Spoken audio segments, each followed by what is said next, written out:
I remember the day of my son's diagnosis of autism as if it were yesterday. The tone of the doctor's voice, the silence in the room, lifelong disability, no cure, I'm sorry, still sting when I allow myself to reflect on that day. But I pause on occasions too numerous to count and think. Someone should have mentioned that this would be part of the package when my child was diagnosed with autism. Someone forgot to mention that I would listen to my child's simple utterances or attempted approximations as if he was a world leader giving the speech of a lifetime. I could never have imagined the worth of a single word, despite the fact that I may never hear it again.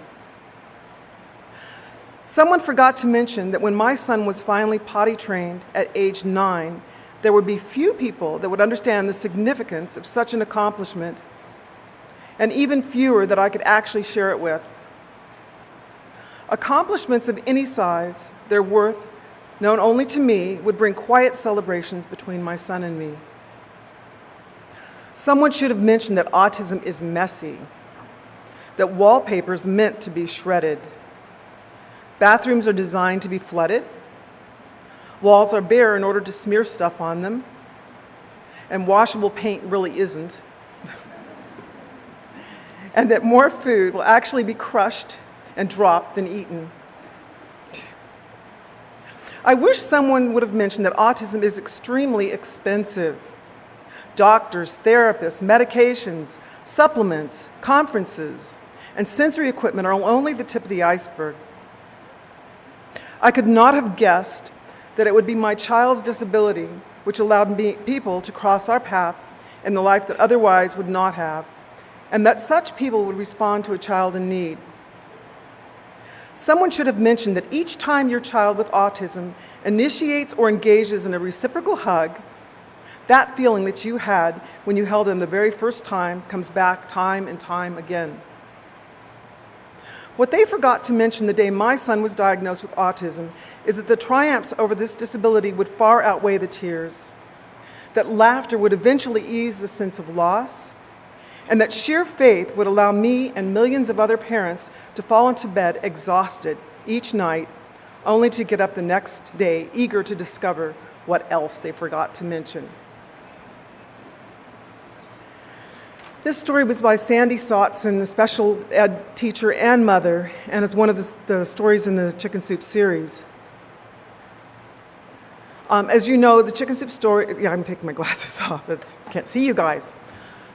Chicken Soup stories, there's 140 different titles, and it's a phenomenal series, and I really wanted at the very beginning to share the stories that so many of you have. There's so many different things that you can share to help other parents along the special needs pathway. My co-authors in this book are Jack Canfield, Mark Victor Hansen, and Heather McNamara, and I got the notice that we were going to be doing this book on July the 1st, which is Canadian Independence Day in 2005, and 2 years later we finally put the book together. We got 5,000 submissions, and we ended up having 250 different graders that were grading all these stories, so it was really crazy. It covers all types of disabilities from autism to Down syndrome to cerebral palsy, physical disabilities. Yeah, so. Okay. Stories are really, really important, and this is one of the most special stories of my life. This is my mother, and I know a lot of you were watching the Emmys and waiting to hear about Temple and what was, if she was going to win or if she wasn't going to win or what was going to happen with her movie.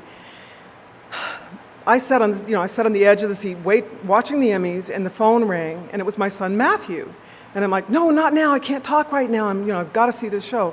So the phone rings again, and he's calling me. Your sister, she's dying to get in touch with you. She has to talk to you right now. And I'm like, no, I can't talk right now. I want to watch Temple. And I had the phone to my ear, and as she got the Emmys, so finally I called my sister back, and she said, Mom died.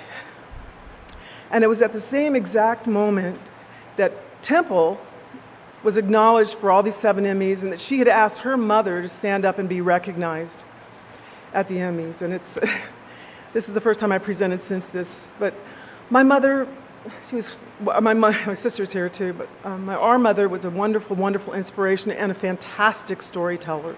She would have people sitting on the edge of the seats, and everything was the most beautiful dress or picture she'd ever seen, or the best pie. Everything was the best and the most beautiful, and she was a captivating person.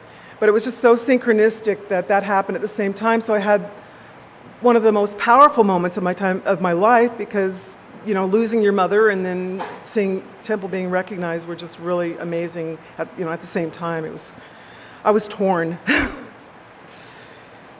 Anyway, so stories are the connecting fiber that we have as people to share, and they pass down from generation to generation, and they're at the heart of who we are. It's what we do. We share our stories. We want other people to understand. We want people to understand our children, just like Sandy Sotson and so many other stories that are in the book. There are milestones. There's so many milestones that our kids have, like their first word or taking their first step or whatever that could be. And it like when you get the diagnosis of autism in your family, it's a hard diagnosis to get. There's no cure or anything, and you just don't know what to do and who to talk to and where to turn. So these milestones are very important to help other parents along the special needs highway. They teach us, our kids teach us patience and understanding and acceptance, and they have so much to share. Okay, that was a little emotional.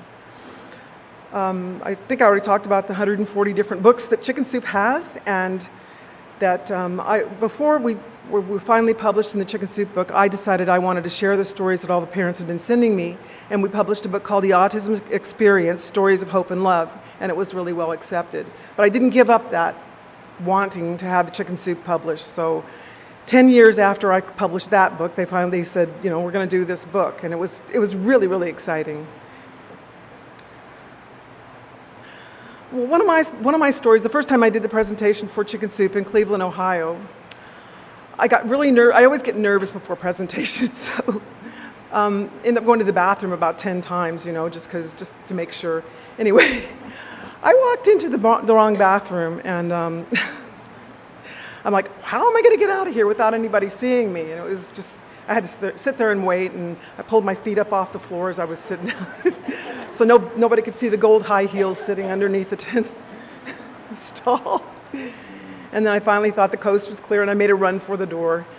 And went and did my presentation, and then I noticed these two guys in the back of the room kind of smirking, and I'm sure they saw me running out. Whatever.